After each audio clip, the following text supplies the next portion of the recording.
দোস্ত মই আহিছোঁ এতিয়া ডিব্ৰুগড় ৱৰ্কশ্বপত। এতিয়া কি কৰিম, লেবাৰে গাড়ী খালী কৰি আছে, হেণ্ডিমেনো আছে তাতে কাম কৰি।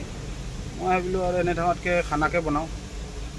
আজি খানা বনিব, ভাতটো হৈছে অলৰেডি, ভাত হৈ গৈছে। বজাৰ গৈছিলোঁ ইয়াতে, আলু চব্জি, এই জিকা লৈ আহিলোঁ, কুন্দুলি আনিলোঁ, ভোল লৈ আহিলোঁ, তাকে এতিয়া কাটিলোঁ। তো আমাৰ চব্জি ৰেডি। পিঁয়াজ কাটি আছোঁ, পিঁয়াজ কাটি আছোঁ। তো জলকীয়া, আমাৰ হেণ্ডিমেনটো জলকীয়া অলপ বেছিকৈ খায়, তো জলকীয়াটো অলপ বেছিকৈ দিব লাগে। আৰু জলকীয়া খালে আমাৰো ভাল, আমি কষ্ট কৰি থকা মানুহটো। তো জলকীয়াটো খালে কি হয়, দেহাৰ গাৰ বিষবিলাক যিবিলাক থাকে সেইবিলাক মাৰি দিয়ে। তো সেইকাৰণে ময়ো কেঁচা জলকীয়া যিমান পাৰোঁ খাব পাৰোঁ। মানে বেলেগ জলকীয়াটো বেলেগ, কিন্তু কেঁচা জলকীয়া যিমান খালেও মানে অনিষ্ট নকৰে, ক্ষতিও নকৰে।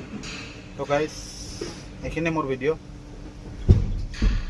যদি মোৰ ভিডিঅ'টো ভাল লাগিছে তো লাইক ছাবস্ক্ৰাইব কৰি দিব।